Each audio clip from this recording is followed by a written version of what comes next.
Les Français dévorent aujourd'hui 89 kg de viande par an, 2 fois plus que leurs grands-parents et 3 fois plus que leurs arrière-grands-parents.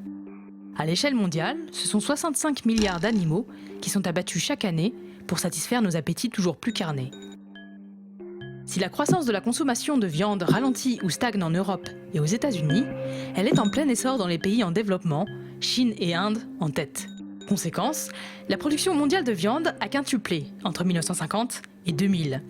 Elle s'élevait à 309 millions de tonnes en 2013 et pourrait atteindre 465 millions en 2050 dans un monde à plus de 9 milliards d'humains.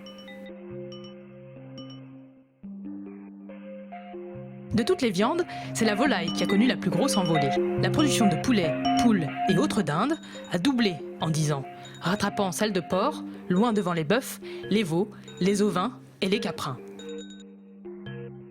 Alors que la demande s'accroît, l'élevage se fait toujours plus intensif.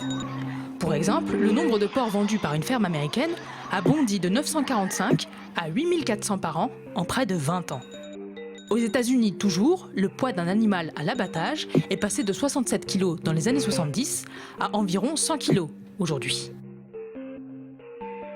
En France, 83% des 800 millions de poulets sont élevés sans jamais voir la lumière du jour. Et 95% des 25 millions de cochons passent leur vie sur caillebotis en bâtiment. Face à cette production toujours plus effrénée et industrialisée, des voix s'élèvent parmi les citoyens, les ONG et même les organisations internationales afin de diminuer ou supprimer la consommation de viande ou trouver de nouvelles façons de la produire, pour des raisons environnementales, mais aussi d'éthique et de bien-être animal. Pour produire 1 kg de bœuf, il faut l'équivalent d'une petite piscine, pas moins de 15 500 litres d'eau, avant tout pour irriguer les céréales et le fourrage. 1 kg de porc engloutit 4 900 litres, un de poulet 4 000, bien loin devant le blé, les pommes, les tomates ou les carottes. Selon l'Organisation des Nations Unies pour l'alimentation et l'agriculture, l'élevage est responsable de 14,5% des émissions mondiales de gaz à effet de serre, dont 9,7% pour les seuls bovins. C'est légèrement plus que le secteur des transports. Si le bétail contribue faiblement au rejet de dioxyde de carbone, il est par contre responsable de près de la moitié des émissions de méthane et de protoxyde d'azote, deux gaz dont le potentiel de réchauffement est respectivement 25 et 300 fois supérieur à celui du CO2. En cause, l'usage d'engrais pour les cultures et la digestion des ruminants. Dans le monde, 70% des terres agricoles sont aujourd'hui destinées à nourrir les animaux, car de plus en plus d'entre eux sont engraissés, non plus avec de l'herbe, mais du blé, du maïs ou du soja OGM.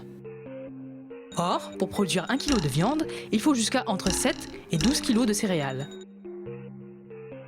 Chaque année, ce sont alors plusieurs millions d'hectares qui sont déboisés dans le monde pour laisser place à des pâturages pour le bétail.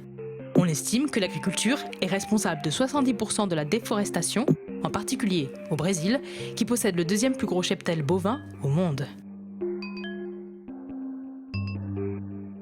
Les élevages industriels sont également à l'origine de pollution de l'eau, en raison des nitrates et du phosphore provenant des épandages de fumier et de lisier.